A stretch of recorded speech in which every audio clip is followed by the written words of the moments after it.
Ilang araw pa, ipaparis ko na to. Di na nga makahintay yung may-ari nito, mga kalapatids. Gusto nang i-breed. Si Bulak.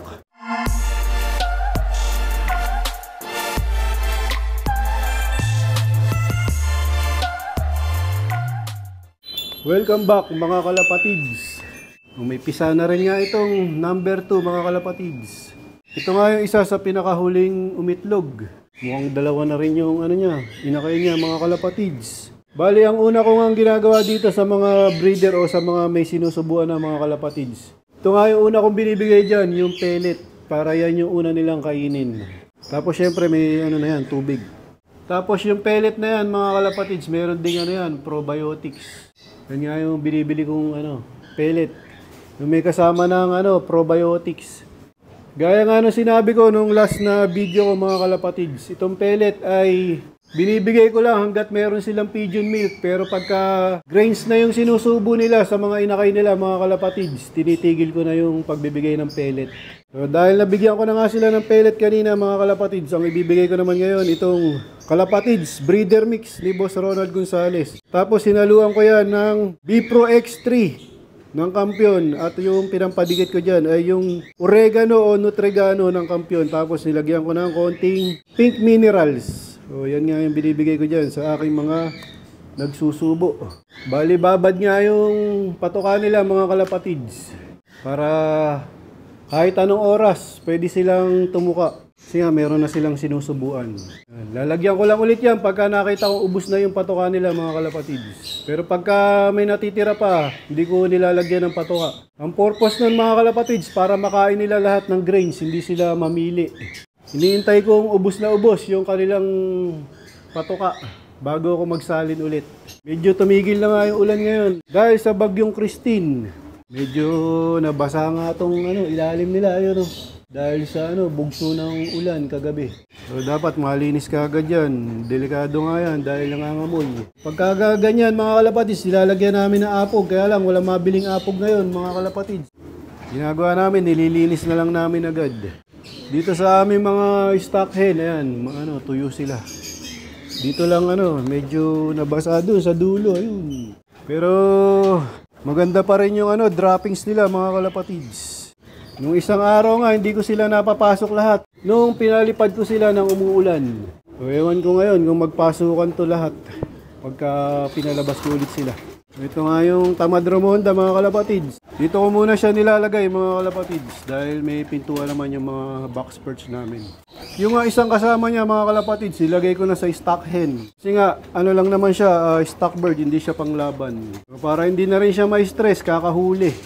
Para isa na lang yung lagi naming hinuhuli kapag magpaparonda kami. Pero matututo din to mga kalapatids pag mga ilang linggo pa. Baga sasabay na rin yan sa marami. Binuksan ko na yung release door mga kalapatids. Ayan sila, lipara na. Wala pa nga si JJBK ang sakulam. Time check 8:30. Ayan na sila. Ayan, nag-groupings na agad. Makulimlim pa rin dito mga kalapatids dahil nga sa bagyong Christine. Yan, maulap na maulap pa rin. Pero buti na lang hindi na nag-uulan. Hindi katulad kagabi. Tsaka nawala na yung malakas na hangin. Sana hindi na umulan. Yan, bumabuelo sila mga kalapatids. Nung nakaraan nga, nung pinaronda ko to mga kalapatids, hindi nagpasukan yung iba. Nagtambayan sa bubong. Iba, naligo sa ulan. Mukhang ayaw nila umalis dito sa tapat ng loop. Paikot-ikot lang. Tingnan natin kung roronda sila ng matagal. Mukhang natatakot sa dilim. Ayan nga, halos walang makitang asul na kalanitan. Wala din ganong nagpapalipad ngayon.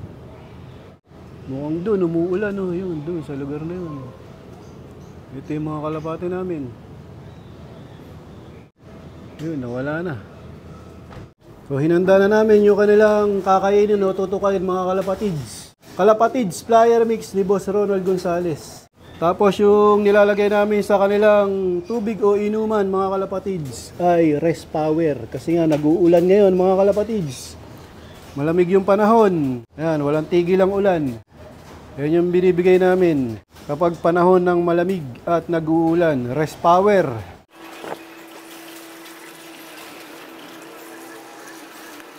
Dito sa aming mga stock na barako mga kalapatids.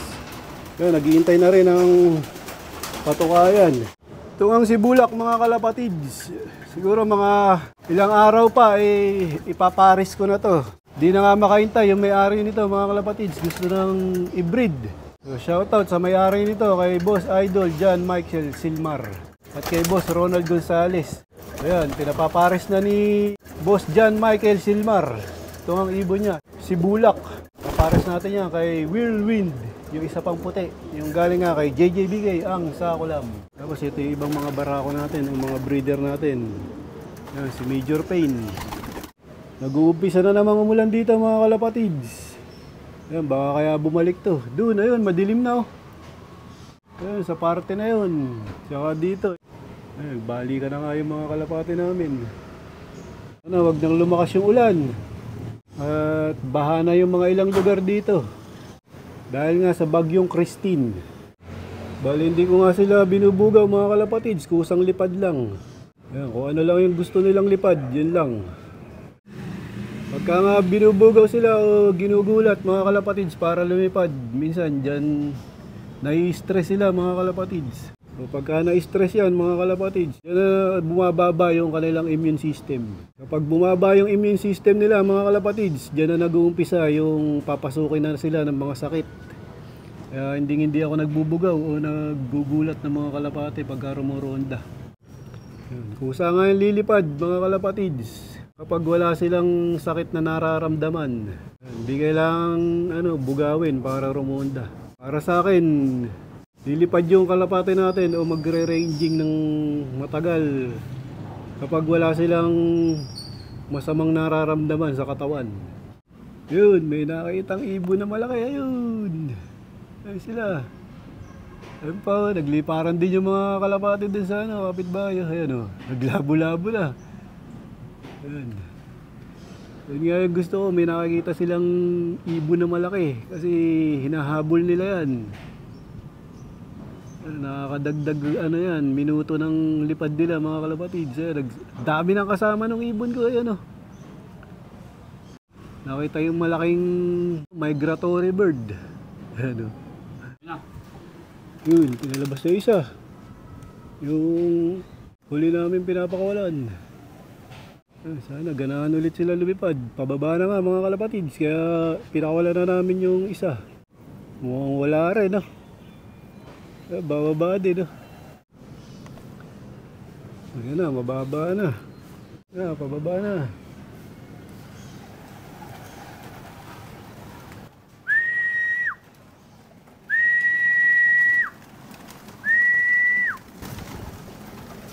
Baba na.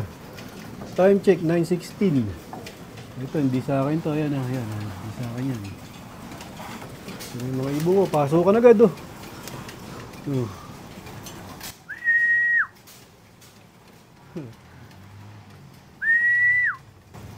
Yun, nabilis sila pumasok ngayon oh. Ito na lang isa oh. Tagal eh. Iba, pasok ka na agad oh.